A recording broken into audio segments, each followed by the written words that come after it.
Eu não sei como começar isso sem parecer exagero, mas talvez você já tenha passado por uma situação parecida. Aquela sensação de que tem alguém te observando, só que você não consegue provar. E pior, ninguém acredita quando você conta.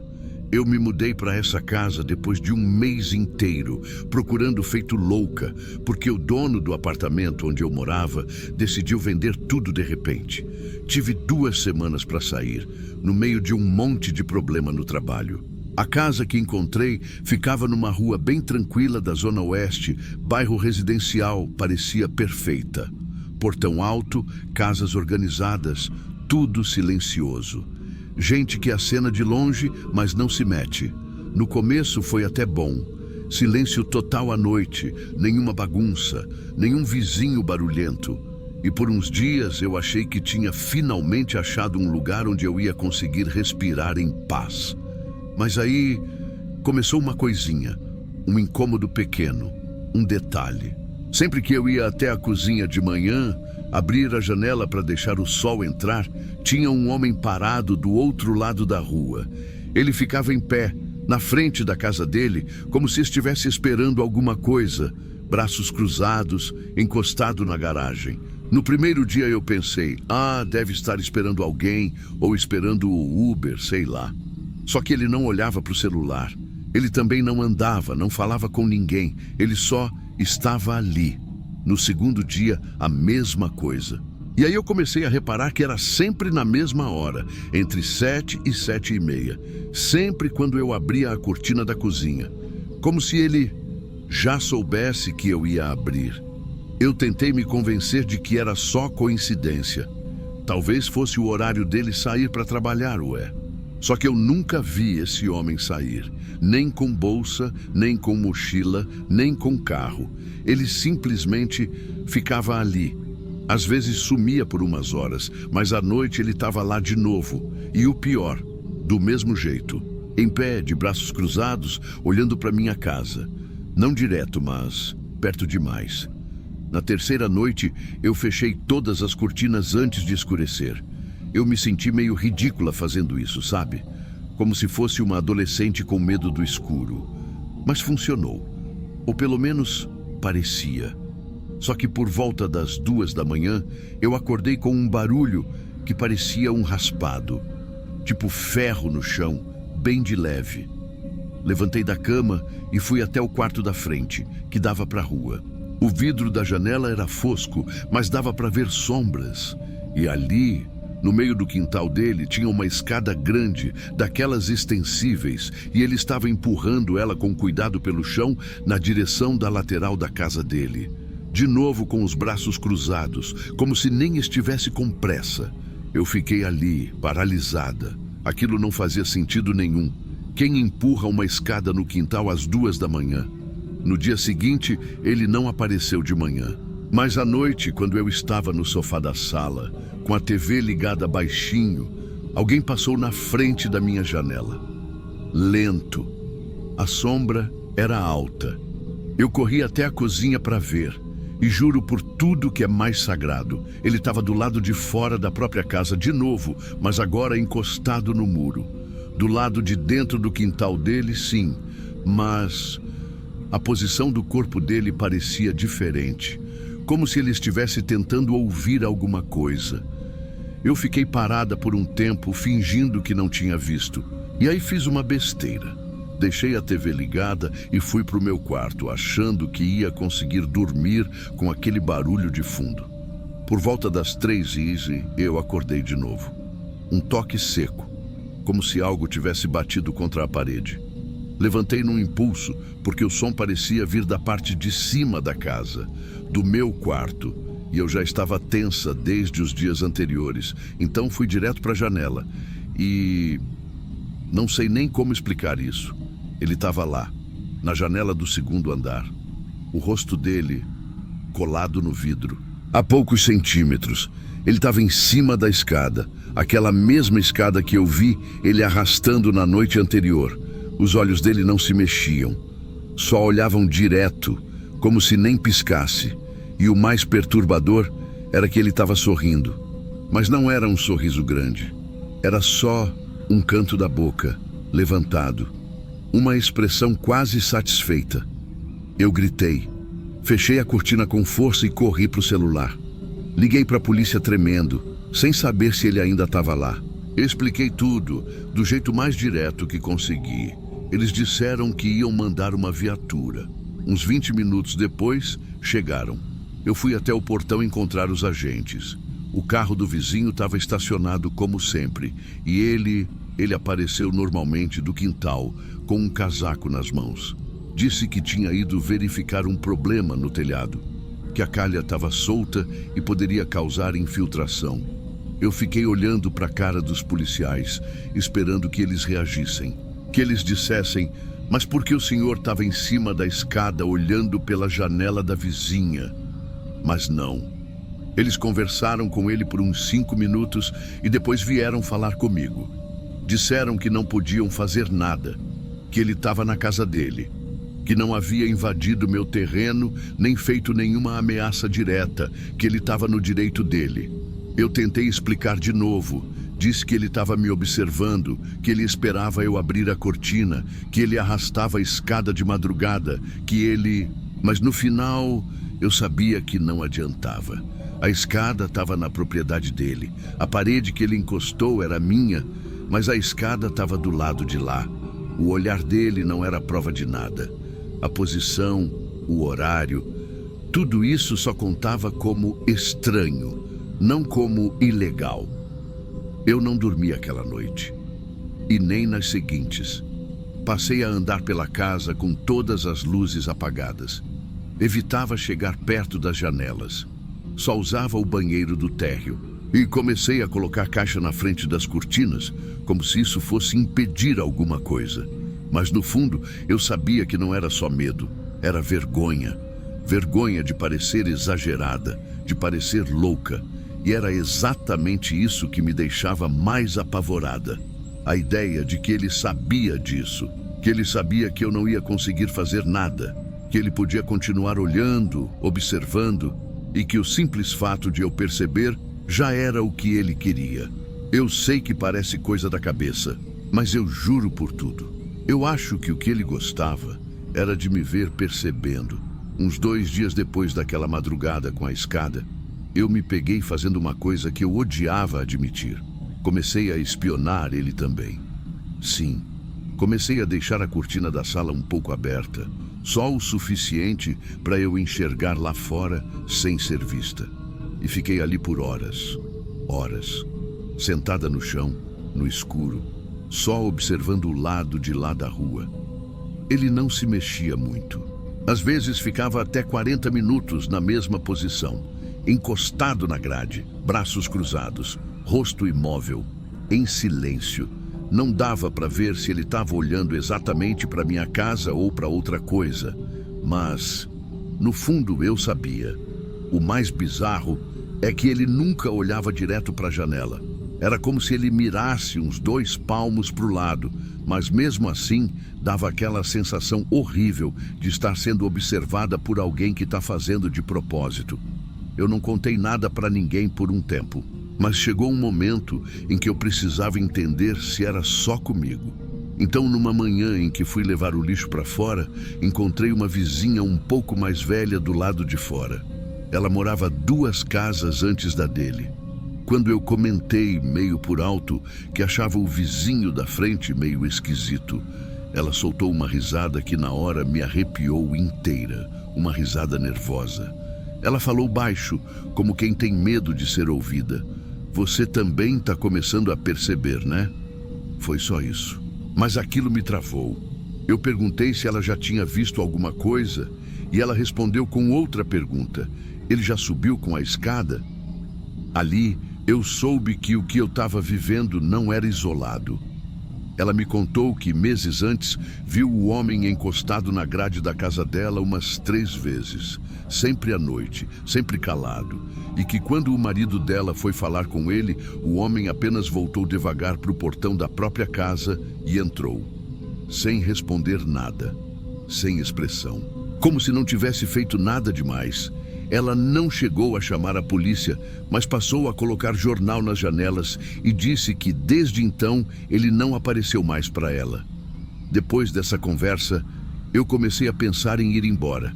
Já estava ficando sem conseguir trabalhar, sem dormir, só existindo em estado de alerta. E aí, numa dessas madrugadas em que eu acordei assustada com algum barulho que talvez nem tenha existido, eu sentei na cama, respirei fundo e decidi abrir a janela. Abri, devagar. Eu não devia ter feito isso. A rua estava vazia, mas ele estava lá, no meio da calçada, parado, em pé, não encostado na própria casa, no meio da calçada, com o rosto virado para mim, parado como estátua, e eu juro por tudo, ele estava com a escada na mão. Eu fechei a janela com força e me joguei no chão. Esperei uns 2 minutos e arrastei o corpo até o canto do quarto. Liguei para a polícia de novo, mas já sem esperança. E dessa vez, eu nem quis sair para receber os agentes. Só deixei o portão destrancado e fiquei no escuro esperando. Eles chegaram, olharam tudo de novo. E adivinha? Nada. Escada no lugar de sempre, no quintal. Vizinho calmo, falando baixo, cara de quem não sabia de nada. Eu ouvi quando ele falou de novo. Talvez ela esteja se confundindo, coitada. Coitada. Naquela madrugada, depois que eles foram embora, eu sentei no banheiro com a luz apagada e chorei. Mas foi um choro quieto. Um choro meio seco. Tipo, não era nem tristeza. Era humilhação. Era impotência. No dia seguinte, comecei a empacotar minhas coisas. Não falei para ninguém. Não dei aviso. Só liguei na imobiliária dizendo que ia entregar a casa e fui para um hotel barato do outro lado da cidade. Passei 2 semanas ali, só respirando. Depois consegui um apartamento pequeno num bairro mais movimentado, com gente passando toda hora, com câmera, com barulho. Pela primeira vez na vida, eu quis viver no barulho. Mas o pior é que não acabou ali. Mesmo hoje, 2 anos depois, em outro lugar, outra rotina, outra vida, às vezes eu acordo de madrugada com aquela mesma sensação, aquela de que tem alguém me olhando. Já me peguei indo até a janela às 3 da manhã, mesmo sabendo que aqui é outro bairro. E mesmo sabendo que não tem ninguém ali, eu ainda fecho as cortinas com um medo que eu não sei explicar. Porque no fundo, o que mais me assusta nem foi o que ele fez. Foi o que ele não fez. Ele nunca encostou em mim, nunca invadiu minha casa, nunca me ameaçou e ainda assim destruiu minha paz. Eu acho que o que ele queria era só isso, me ver perceber. Se essa história também te deixou com aquela sensação estranha de que tem coisa que acontece, mas ninguém vê, então não sai do vídeo sem se inscrever aqui no Diário de Terror. A gente é um canal feito para contar exatamente esse tipo de relato. Real, assustador e que você nunca esqueceria se fosse com você. Deixa o like para fortalecer, porque assim você ajuda mais histórias como essa a chegarem em quem precisa escutar. E comenta aqui embaixo. O que você faria se acordasse com alguém parado na sua janela às 3 da manhã?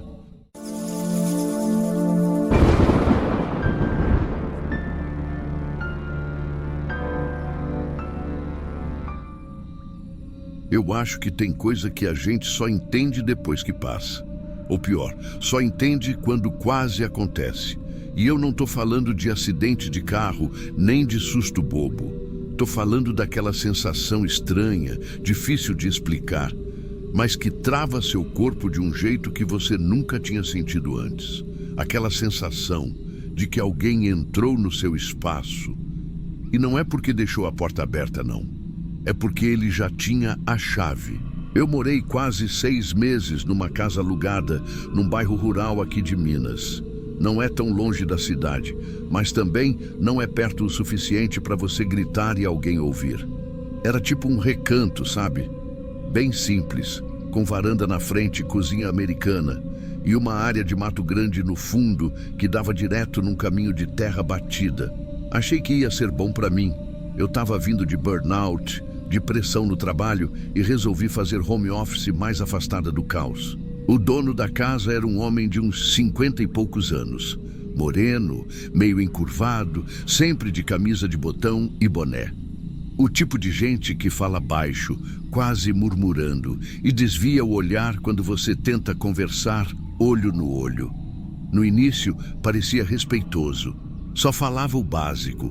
Me mostrou a casa, me entregou a chave, explicou como funcionava o portão. Essas coisas. Na primeira semana, ele apareceu 2 vezes. Primeiro dizendo que tinha vindo ver se o registro da água estava funcionando direito. Depois, que precisava roçar o mato da parte dos fundos, que tinha crescido demais com a chuva. Ok. Achei estranho, mas ainda dentro do aceitável. Na terceira vez, ele apareceu com uma garrafa térmica na mão, dizendo que passou só para oferecer um café. Foi aí que eu travei. Eu disse que agradecia, mas que estava ocupada. Ele ficou um tempo parado no portão, sem dizer mais nada, só olhando. Aí foi embora. Na semana seguinte, ele apareceu de novo. Já não batia mais no portão da frente. Eu escutava o som do carro chegando e quando ia ver, ele já estava lá atrás, perto do canil velho. Dizia que precisava ver uma fiação, umas caixas de inspeção, sempre tinha um motivo. Foi quando eu pedi: "Seu João, se o senhor puder me ligar antes de vir, eu agradeço. É só para eu me organizar, sabe?" Ele respondeu com aquele jeito calmo, quase infantil. "Ah, claro, desculpa o incômodo", mas nunca ligou. O que me segurava lá era o contrato, 3 meses com multa, e o aluguel era muito mais barato que o da cidade. Então fui relevando. Só que teve uma noite que eu percebi que relevar estava me custando mais do que parecia. Era sexta-feira, quase meia-noite. Eu tinha ido dormir cedo, mas acordei com o som de algo batendo na porta da frente. Primeiro baixo, depois mais forte. E depois já não era mais batida. Era tipo um empurrão cuidadoso. Como quem quer entrar, mas não quebrar. Eu levantei no susto, no escuro, o coração disparado. Olhei pela lateral da cortina da sala e lá estava ele. De mochila nas costas, boné enfiado até metade da testa e uma lanterna pequena na mão. Estava sozinho. Abri só um pedaço da janela e perguntei, sem disfarçar a aflição: "Tá tudo bem?" Ele respondeu com a voz baixa de sempre. Recebi alerta de vazamento do gás, do porão. Pode ser perigoso. Vim verificar. Por um segundo, eu achei que podia ser real. A casa era velha. Tinha mesmo um porão pequeno, que eu nunca usei. Mas alguma coisa no tom dele, no horário, na mochila pesada nas costas, me fez congelar. Antes que eu respondesse, ele já estava girando a maçaneta. A porta estava trancada, mas o som do trinco se movendo, suave. Era como se ele soubesse que podia entrar. Eu não gritei, não fiz escândalo. Só falei: "Me dá 1 minuto que eu vou calçar o chinelo e pegar o celular. Aí já te acompanho lá no porão." Fui calma até o quarto e quando fechei a porta, tranquei. Liguei para a polícia. A voz da atendente me pareceu distante. Eu só dizia: "Tem um homem dentro da minha casa. Ele é o dono. Ele disse que veio por causa de gás, mas eu tô com medo. Tô trancada no quarto. Ele tem a chave." Me mandaram aguardar. A patrulha mais próxima ia demorar uns 20 minutos. Eu tremia. Dava para ouvir passos dele andando devagar pela sala, mas nada agressivo. Ele estava à vontade, como se fosse a casa dele. E era. Pelo papel, ainda era. Foi aí que eu fiz uma besteira.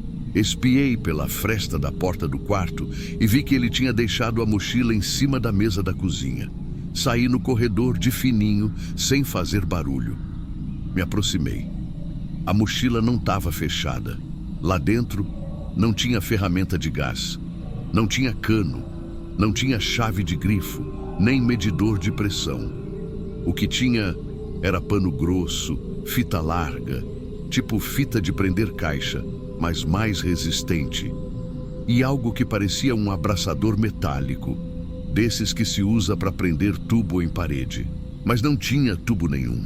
Não sei te explicar o que aconteceu comigo naquele momento. Eu travei. O corpo congelou como se estivesse vendo alguma coisa que ainda não tinha acontecido, mas já estava preparada. Voltei correndo para o quarto e tranquei de novo. E aí eu só esperei. Não demorou muito e escutei a viatura chegando. Os faróis iluminaram a entrada da casa e ouvi a voz dos policiais. Saí com as mãos erguidas, tremendo. Eles me perguntaram o que tinha acontecido e eu contei tudo. Quando chamaram o homem, ele veio tranquilo, como se nada demais estivesse acontecendo. Disse que era o dono, que tinha recebido alerta de risco, que só quis evitar um acidente. E a mochila? A mochila não estava mais lá. Eu juro. Eu vi ela em cima da mesa. Eu vi o que tinha dentro, mas quando os policiais entraram e revistaram, não tinha nada. Nem no carro dele, nem em canto nenhum. Um dos policiais me olhou com um ar de compaixão contida. O outro fez uma anotação e disse: "Senhora, pelo visto foi um mal-entendido. Ele só quis ajudar. Mas se sentir desconfortável, pode procurar outro lugar para morar. Ninguém é obrigado a ficar onde não se sente bem." Eles foram embora, com ele parado ali do lado do carro, com a cara mais neutra do mundo. Eu entrei, fechei tudo por dentro e naquela mesma madrugada comecei a empacotar minhas coisas. No dia seguinte, entreguei a casa sem cobrar o depósito. Só pedi para ir embora. Ele nem questionou. Nunca mais voltei naquela estrada. Mas tem noites que eu acordo suando com a imagem daquela mochila aberta e a certeza de que aquilo não era descuido, era preparação. E o pior é saber que se eu tivesse demorado só mais 1 minuto para fingir calma, talvez ele já estivesse no porão. Ou pior. Não sei explicar muito bem como foi aquele sábado. Só sei que meu corpo se movia no automático, mas a cabeça não saía da sexta-feira. Eu nem dormi. Fiquei esperando o sol nascer para poder sair dali sem parecer desesperada. Não quis ligar para ninguém da cidade, nem contar para a família. Eu só queria sumir dali. Enfiei as roupas numa mala, joguei tudo dentro do carro sem dobrar. Até coisa da geladeira eu deixei. O micro-ondas, o botijão, nem toquei. Deixei uma mensagem no WhatsApp dele dizendo: "Tô indo embora, obrigada pela estadia, pode considerar entregue." Ele visualizou, mas não respondeu. Na estrada, eu tentava respirar, tentava pensar em outra coisa. Mas sabe quando o corpo está indo embora e a mente ainda está presa lá? Não era medo. Era raiva misturada com alívio. E um sentimento que até hoje eu tenho dificuldade de explicar. Um tipo de humilhação. Tipo assim, como é que eu deixei isso acontecer? Como é que eu não percebi antes? Fiquei hospedada uns dias na casa de uma amiga até encontrar outro lugar. E só contei para ela porque uma noite acordei chorando, sem entender por quê. Eu não tinha prova de nada. Não tirei foto da mochila, não gravei a conversa, não salvei nada. Se eu fosse na delegacia, iam dizer o mesmo que os policiais disseram, que o homem só estava cuidando da casa dele. Mas sabe o que mais me persegue? É o rosto dele quando a polícia chegou. Ele não estava nervoso, não estava fingindo nada, ele estava sereno, do tipo que já viveu isso antes, do tipo que sabe exatamente como parecer inofensivo. Não estava pedindo desculpa, estava presente, calado, observando. Tem uma coisa que nunca saiu da minha cabeça e que eu só me dei conta dias depois. Na primeira visita dele, aquela do registro de água, ele entrou por trás. Eu estava varrendo a varanda da frente e escutei um barulho do lado de dentro. Quando vi, ele já estava na lavanderia dos fundos. A porta dos fundos também estava trancada. Na hora, eu pensei que tinha esquecido aberta. Agora, eu tenho certeza que não. Ele já tinha a chave desde o primeiro dia. Aquele chaveiro que ele me entregou com um "tá tudo aí", talvez fosse só para me acalmar, porque a dele de verdade nunca saiu do bolso. Desde então, eu desenvolvi um tipo de mania. Sempre que me mudo, a primeira coisa que faço é trocar todos os miolos das fechaduras. Mesmo quando dizem que a casa é nova, mesmo quando o dono jura que nunca teve outro inquilino, eu troco tudo. Porta da frente, porta dos fundos, até o portão. Eu nunca mais consegui confiar nesse tipo de gentileza forçada. De quem aparece dizendo que quer ajudar, sabe? Gente que entra no seu espaço com desculpa, com educação demais, com aquela fala calma que esconde a pressa por dentro. A pior coisa que eu poderia ter feito era abrir a porta naquela noite. E eu quase abri. Foi por pouco. E eu acho que é isso que mais me incomoda. Não aconteceu, mas quase. Não foi notícia. Não teve sirene. Não teve ninguém gritando socorro. Mas teve uma mulher sozinha, no meio do mato, com um homem dentro da casa dela, dizendo que era só um vazamento, e com uma mochila que desapareceu sem ninguém ter mexido. Na semana seguinte, eu recebi uma mensagem no celular, número desconhecido.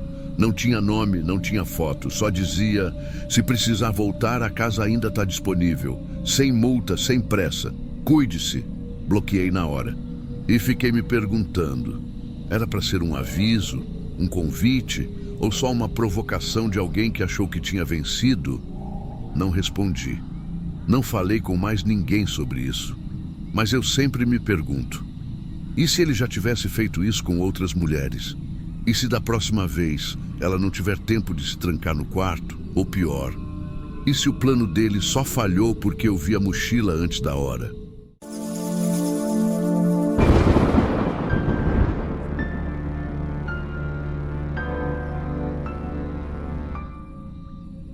Se você trabalha à noite, uma hora ou outra vai entender o que eu vou dizer. Não é o escuro que assusta.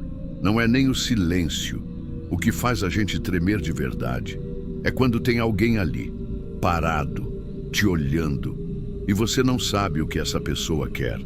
Eu trabalhei 15 anos como frentista.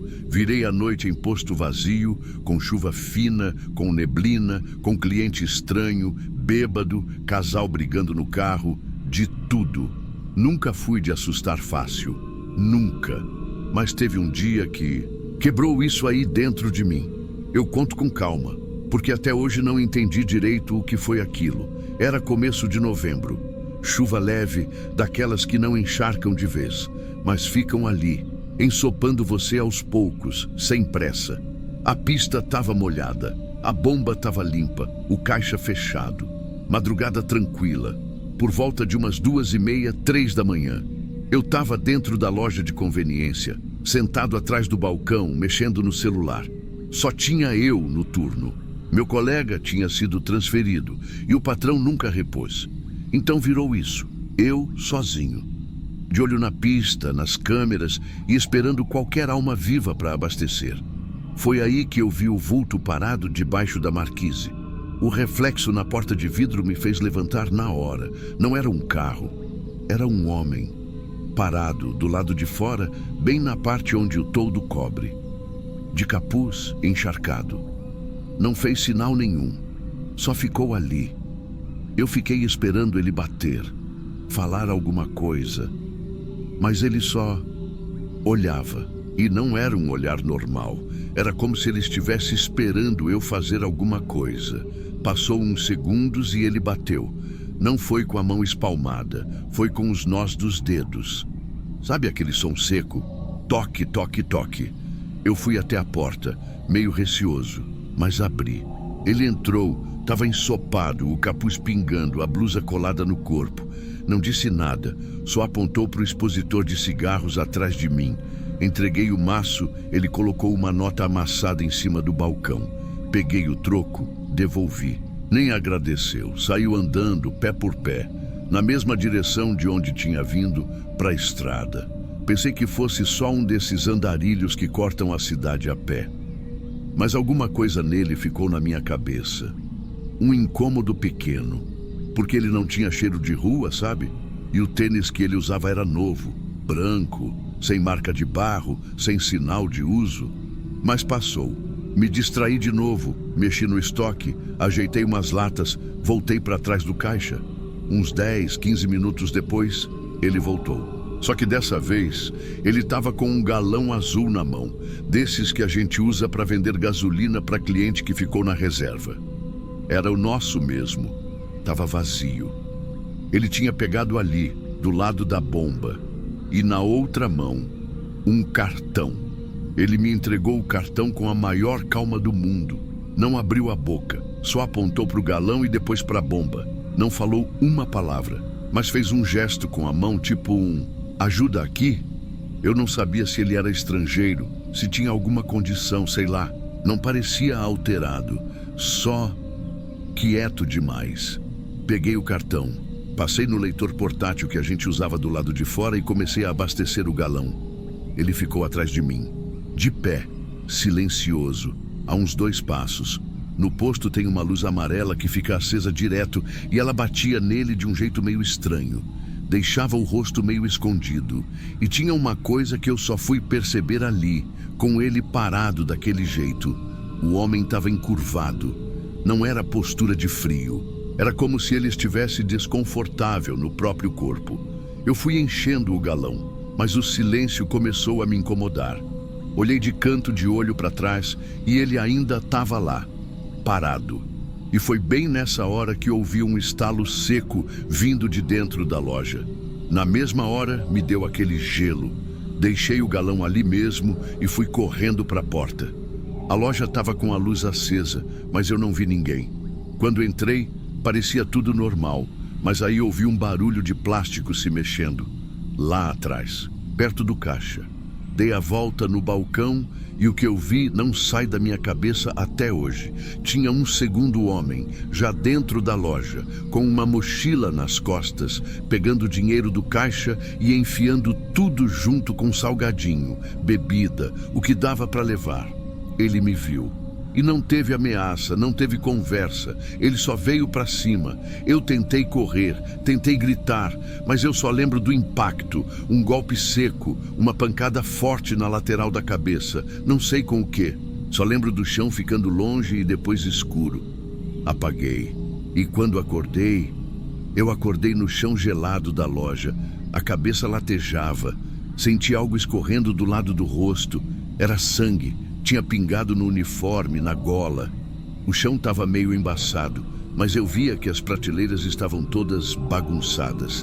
A vitrine da geladeira tinha estourado, tudo jogado, tudo mexido. Demorei para levantar. As pernas tremiam. Eu tentava entender se tinha sonhado, se tinha batido a cabeça e imaginado tudo. Mas era real, era muito real. A porta da loja estava entreaberta. Lá fora ainda chovia. O galão estava lá, virado de lado, com a gasolina vazando bem devagar no piso da pista. E não tinha mais ninguém. Eles tinham sumido. Os dois. Demorou para a ficha cair. Quando consegui firmar a vista, fui mancando até o telefone de emergência que a gente tinha atrás do caixa e liguei para o gerente. Gaguejei metade do que estava tentando explicar. Ele achou que fosse trote. Só acreditou quando ouviu o barulho das sirenes no fundo, porque eu já tinha apertado o botão de pânico que fica embaixo do balcão. A polícia chegou junto com a ambulância. Fui atendido ali mesmo. Me levaram para o hospital depois, mas não fiquei internado. O corte na cabeça precisou de 4 pontos, nada mais. Só que o que ficou em mim não foi o ferimento, foi a história. Foi ver com os próprios olhos que aquele primeiro homem não estava perdido, nem confuso, nem com frio. Ele estava fazendo um papel, me usando, me distraindo, porque quando eu voltei depois para ver as câmeras de segurança, ali com o gerente, com os policiais, tudo ficou claro. Ele apareceu primeiro, debaixo da marquise, e ficou quase 2 minutos parado, esperando. Não estava pedindo nada, ele só queria que eu visse ele. E no exato momento em que eu abri a porta para ele entrar, o cúmplice já estava vindo pelo outro lado do posto.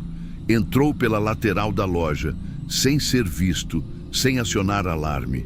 Sabia o caminho, sabia onde estavam as câmeras, sabia onde ficava o dinheiro do caixa. Enquanto eu conversava com o homem do capuz, ou melhor, Enquanto eu achava que estava sendo gentil com alguém que precisava de ajuda, o outro já estava atrás do balcão. O tempo todo. O plano deles era simples: um atrai, distrai e o outro leva. E se desse errado, apagava o frentista e sumia no escuro. No vídeo, tem um momento em que o homem do galão olha direto para a câmera e sorri. Um sorrisinho quase imperceptível. Sabe aquele sorriso sem dente, só de canto de boca? Aquilo me gelou, porque eu entendi ali que ele sabia que ia dar certo. Eles tinham feito aquilo antes. A polícia investigou, claro, mas nunca prenderam ninguém. Os documentos do cartão que ele usou, tudo falso. A imagem das câmeras, pega só o capuz, o vulto, nada que dê para identificar. Saíram a pé. Ninguém viu carro, nenhuma placa, nenhuma marca, nada. E o mais cruel é isso: eles não correram. Eles foram embora andando, como se tivessem feito uma compra qualquer, como se aquilo fosse só mais um turno. Eu passei meses sem conseguir dormir direito. Pedi demissão logo depois. Nunca mais voltei a trabalhar à noite. Hoje em dia faço bico numa oficina perto de casa, só de dia, só serviço leve. E tem uma frase que repete na minha cabeça desde então, como se fosse um aviso que eu nunca li a tempo. Ele não me pediu ajuda. Ele me ofereceu o pescoço para eu abaixar a guarda. É isso que mais me incomoda. Eu fui treinado para não julgar, para tratar bem, não olhar torto, não presumir nada. E por causa disso, eu quase não estou mais aqui. Tem noite que eu sonho com aquela pancada, outras com um sorriso. Mas o pior mesmo é a lembrança de que o pedido de ajuda não era para mim, era para ele, para o cara dentro da loja, o cúmplice, o real motivo daquilo tudo. E eu fui só o caminho.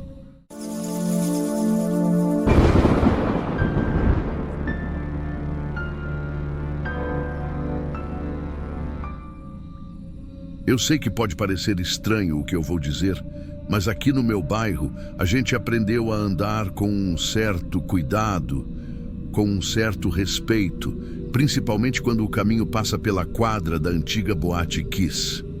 Não estou falando de respeito pela tragédia em si, isso é óbvio.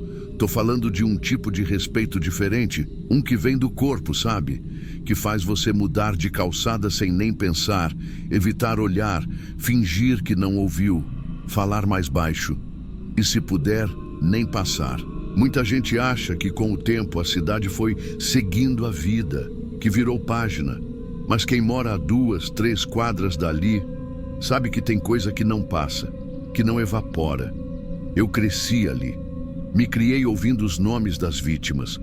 Muitos estavam na mesma faixa de idade que eu. A irmã de uma colega da escola morreu naquele lugar. O namorado de uma professora também. Isso lá em 2013.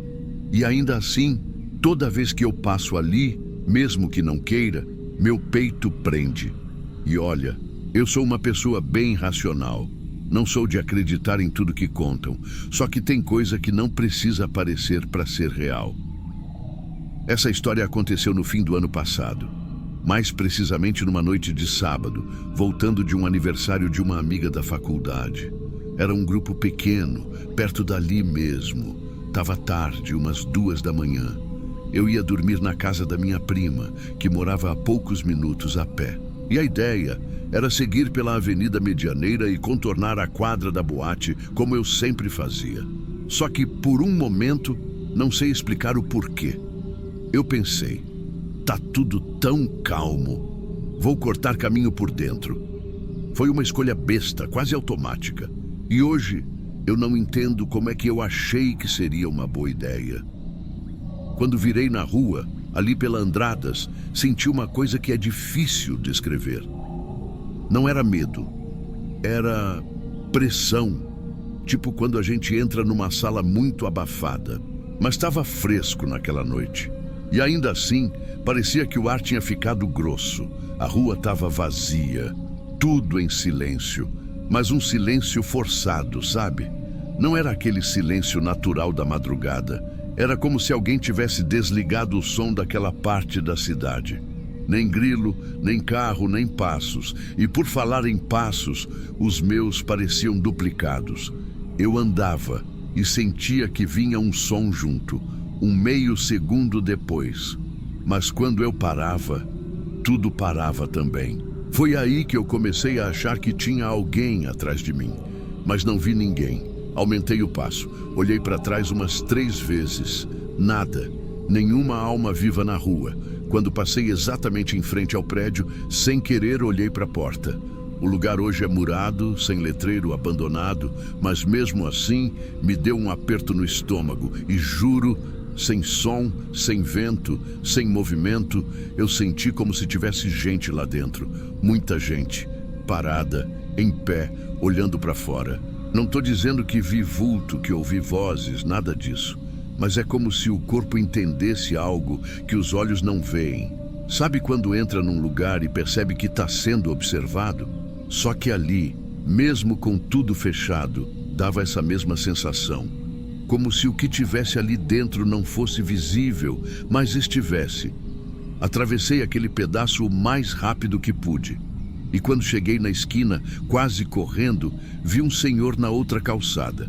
Ele estava sentado num banco de concreto, com um cachorro no colo.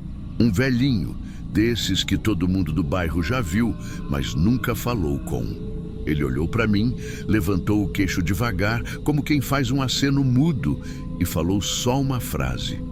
Não olha para trás. Foi como se meu corpo inteiro travasse. Eu não respondi, não perguntei, só fui embora, tentando não tremer. Não sei porquê, mas obedeci. Segui andando sem olhar para trás, mesmo com vontade de saber se tinha algo ali. E fui direto para a casa da minha prima, onde chorei no banheiro sem explicar o motivo. No outro dia, com a cabeça mais fria, fui tentar racionalizar. Dizer que era só o clima do lugar, minha sugestão, a madrugada. Mas bastou comentar por alto com uma vizinha mais velha e ela fechou a cara na hora. Disse que muita gente já passou por coisa parecida ali, que o silêncio daquela quadra é de respeito, nas palavras dela, e que o velho que viu na calçada se chama Seu Dorival, e que ele não passa na frente da Kiss desde 2013. Na semana seguinte, fiquei sabendo de um caso que me arrepiou de vez. Um colega do meu irmão, desses que bancam os corajosos, resolveu entrar no prédio com outros 2 amigos. Escalaram o muro de noite como se fosse uma brincadeira. Eles conseguiram entrar, mas ficaram lá dentro nem 5 minutos. Voltaram em choque, dizendo que o ar lá dentro era irrespirável, que o peito apertava, que parecia que tinha gente em volta, mesmo no escuro, e que o mais estranho, ninguém ousava falar. O irmão desse rapaz contou que um deles chegou a desmaiar depois, já fora dali. A polícia foi chamada por vizinhos por causa do barulho, e os 3 negaram ter entrado. Mas um deles, mais tarde, mandou mensagem para um amigo dizendo que não era um lugar vazio, era um lugar cheio, cheio de algo que não se vê. Eu não sei se aquilo é psicológico, se é peso coletivo, se é memória, mas posso afirmar com toda a certeza do mundo que tem algo naquele lugar que não terminou em 2013. O que ficou ali ainda está ali. E não precisa fazer barulho para existir. Depois daquela noite, eu comecei a reparar mais em como as pessoas do bairro evitam aquele quarteirão. Não é algo que se fale muito, mas está nos gestos. Ninguém encosta, ninguém fica perto. Até os cachorros puxam para outro lado. Na semana seguinte ao que eu vivi, voltei para minha rotina normal. Faculdade, trabalho. Só que uma parte de mim ficou com aquilo entalado na garganta. E como eu disse, sou uma pessoa racional. Eu queria uma explicação, queria que fosse só impressão minha. Foi aí que decidi conversar com um vizinho mais antigo, o Seu Ari. Ele mora no mesmo prédio que eu, mas no térreo. Tem uns 70 anos e quase nunca sai. É daqueles que ficam na sacada de manhã cedo, observando tudo calado. A gente nunca tinha trocado mais do que bom dia. Contei para ele por alto que uma vez passando ali senti uma coisa ruim. E ele me respondeu algo que eu nunca mais esqueci. Minha neta também sentiu. Nunca mais passou por lá. Hoje mora em outra cidade. Disse que é como se o ar daquela quadra tivesse parado no tempo.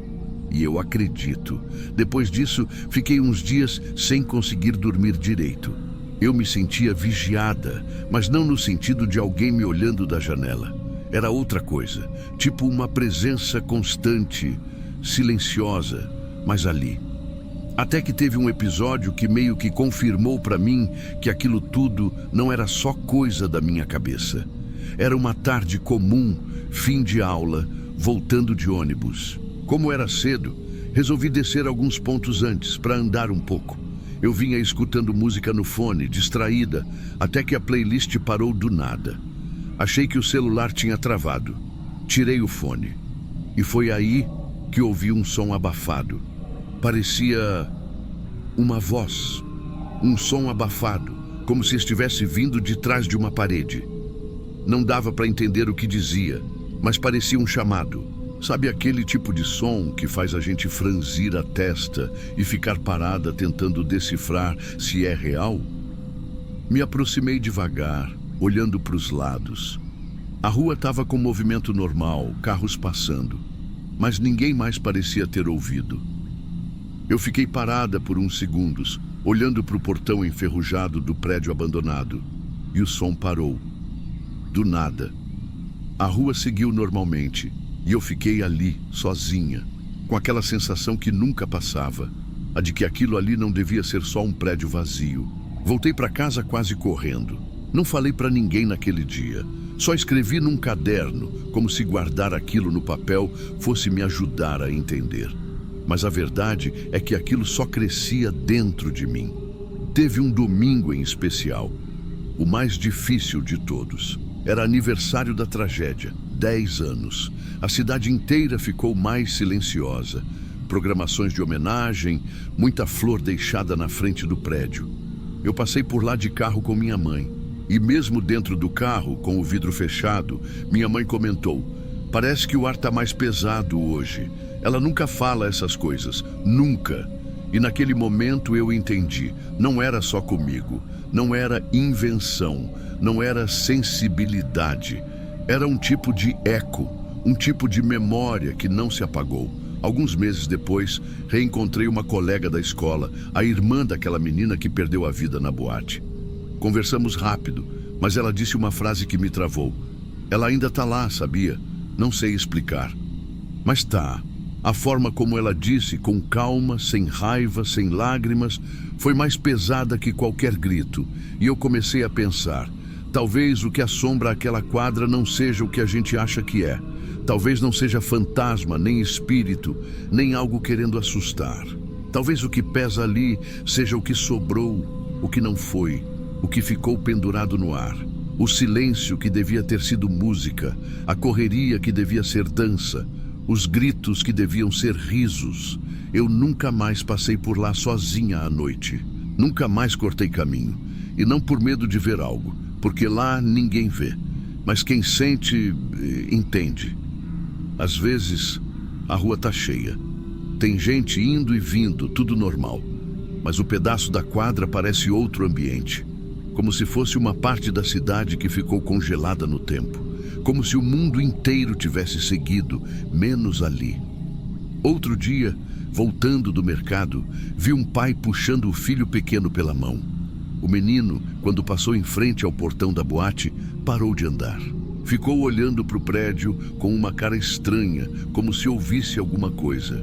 O pai puxou mais forte e ele seguiu, mas olhou para trás até dobrar a esquina. Nem sei se entendeu o que viu, ou se viu algo. Hoje em dia, sempre que alguém fala que vai visitar Santa Maria, eu penso 2 vezes antes de comentar qualquer coisa, porque não é algo que dá para entender de fora. É um sentimento que mora no chão da cidade, no ar. Eu não gosto de dar nome para isso. Não acho que seja algo do tipo que assombra ou que quer contato. É mais fundo, é o peso de uma ausência, é o que sobra quando 242 vidas saem de um lugar, mas deixam alguma coisa para trás. E tem dia que, mesmo com a janela fechada, parece que a fumaça ainda está lá. Não a fumaça que destruiu, mas a que ficou presa no tempo, respirando baixo, apenas esperando o silêncio de novo.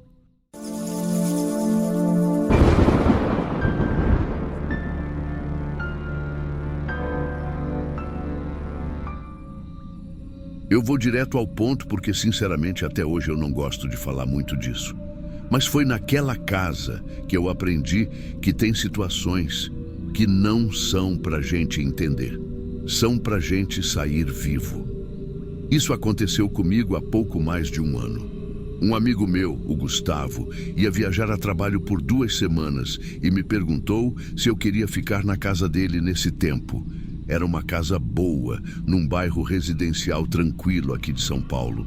Nada de luxo, mas bem ajeitada, espaçosa. E o mais importante para mim naquela época, silêncio. Eu morava num apartamento barulhento, com vizinho fazendo reforma, criança chorando, cachorro latindo. Aceitei na hora. Seriam 2 semanas de paz. Ele deixou tudo pronto. Chave comigo, senha do Wi-Fi, comida no armário, controle do portão automático, até a lista de onde desligava a água se precisasse. A primeira semana foi como eu esperava. Eu chegava do trabalho, tomava um banho, colocava uma música ambiente, jantava assistindo série. Teve um dia que eu dormi 11 horas seguidas. Fazia tempo que eu não relaxava daquele jeito, até que, na 8ª noite, alguma coisa mudou. Eu estava na cozinha, lavando a louça, já passava das 10h30, a casa inteira fechada, tudo trancado certinho. Foi quando eu ouvi uma tosse seca, grave, masculina, vinda da porta dos fundos. Na hora eu congelei. Não era um som abafado, tipo de vizinho, nem vindo da rua. Era na porta, ali, como se tivesse alguém do lado de fora esperando para ser notado. Eu esperei. Fiquei em silêncio total. E nada. Olhei pela janela da área de serviço que dava visão para a porta dos fundos, mas o refletor do quintal estava apagado. Só via escuro. Não vi ninguém. Só que também não tive coragem de abrir. Fui dormir meio inquieto, com aquela sensação de que tinha deixado alguma coisa passar. No dia seguinte, antes de sair, resolvi dar uma volta pela casa. No quintal tinha marca no gramado. Pegadas mesmo, frescas. Uma sequência que ia até a lateral da casa e sumia ali perto da janela da sala. Não tinha chovido nem nada, então não era barro nem terra fofa, mas dava para ver que alguém tinha passado ali de noite. Eu fotografei até. Mandei para o Gustavo, que estava viajando. Ele achou estranho, mas riu. Disse que o bairro era seguro, que provavelmente era bicho. Não era. Nos 2 dias seguintes, o padrão foi o mesmo. Silêncio durante o dia, mas à noite, sempre alguma coisa. Um passo, um barulho no vidro, uma sombra na direção da área de serviço. Uma das noites, eu cheguei a ouvir a maçaneta da porta dos fundos girando, devagar, como se alguém estivesse testando. Eu levantei do sofá com o coração disparado. Tranquei tudo, desliguei as luzes e fui para o quarto de cima. Naquela noite eu quase liguei para a polícia, mas eu achei que iam me achar paranoico. E para falar a verdade, eu estava tentando não parecer exagerado. Até que veio a noite da invasão. Era sábado. Chovia fraco. Eu tinha pedido comida por aplicativo e estava terminando de comer na sala. A TV ligada, volume baixo. A casa com aquele cheirinho de comida quente misturado com cheiro de chuva, sabe? Confortável. Parecia que estava tudo bem. Foi então que a janela da sala estourou. Eu não consegui nem reagir direito, só ouvi o barulho de vidro quebrando e um braço entrando. Um pedaço de madeira bateu na parede e caiu no chão da sala. O cara pulou. Deu para ver de cara que ele estava com o rosto coberto por uma espécie de capuz escuro e com o mesmo pedaço de madeira na mão. Mas ele não correu. Ele entrou como se já soubesse exatamente onde estava. Eu não esperei para entender nada. Saí correndo e subi direto para o quarto do Gustavo, que era o único que trancava por dentro. Fechei a porta, virei a chave e encostei tudo que consegui atrás. E aí começou. Lá embaixo, o som era de destruição. Ele começou a quebrar tudo. A TV foi a primeira. Depois, arrastou um móvel grande, parecia a estante. Em seguida, coisas pequenas sendo jogadas longe. Tinha barulho de porta batendo, gaveta sendo arrancada. Era como se ele tivesse ódio, não de mim, mas daquele lugar. Eu me sentei no chão, atrás da cama, em silêncio total. Cada barulho lá embaixo parecia mais perto. E aí, ele subiu. Eu escutava os passos vindo pelas escadas. Passou pelo primeiro quarto, abriu a porta com força, jogou alguma coisa contra a parede. Depois entrou no segundo. Mesma coisa. Até que ele chegou na frente da porta onde eu estava e ficou parado. Eu prendi a respiração. Dava para ouvir ele do outro lado, a respiração dele. Ele colocou a mão na maçaneta, mexeu devagar, mas não girou. Ele ficou ali. 1 minuto, 2, 3. Depois, ele desceu. Deixou a porta trancada. Saiu da casa como entrou, sem dizer uma palavra, sem levar absolutamente nada. Quando eu ouvi o portão se abrindo, esperei mais uns bons 20 minutos antes de criar coragem para sair do quarto. Liguei para a polícia tremendo. Eles chegaram rápido, mas a essa altura já não tinha mais ninguém. O que mais me incomodou foi o que o policial falou depois da perícia. Ele disse que aquilo parecia coisa pessoal, que provavelmente o alvo era o dono da casa, que talvez fosse alguém que tivesse raiva dele, alguma dívida e alguma história mal resolvida, só que ninguém sabia que o Gustavo ia viajar. E mesmo assim, o cara entrou e destruiu tudo, como se tivesse certeza de que ele estaria lá. E mesmo eu estando no lugar, ele me ignorou completamente. Não é exagero dizer que ele sabia. Sabia que eu não era o dono. Sabia que eu estava ali só por acaso. E por algum motivo, não se importou. Ele queria a casa, não a pessoa. Nos dias que se seguiram, eu tive que voltar para o meu apartamento. Voltar a dormir no barulho, na bagunça. Mas sabe de uma coisa? Foi a primeira vez que eu me senti seguro lá. Não contei isso para muita gente. Nem para os meus pais, nem para a maioria dos meus amigos. Só para o Gustavo e depois agora para vocês do canal. Porque é aquela coisa, né? Quando a gente entra na casa de outra pessoa, a gente nunca sabe o que vem junto. Pode ser dívida, pode ser lembrança ou pode ser alguém. Depois disso, eu não durmo mais em casa emprestada. Nem se for de parente, nem pagando. E toda vez que eu passo perto daquela rua, eu olho para os lados. Eu não espero ver o cara de novo, mas eu fico pensando em uma coisa até hoje. E se ele tivesse forçado a maçaneta? Porque ele podia, mas ele escolheu não fazer.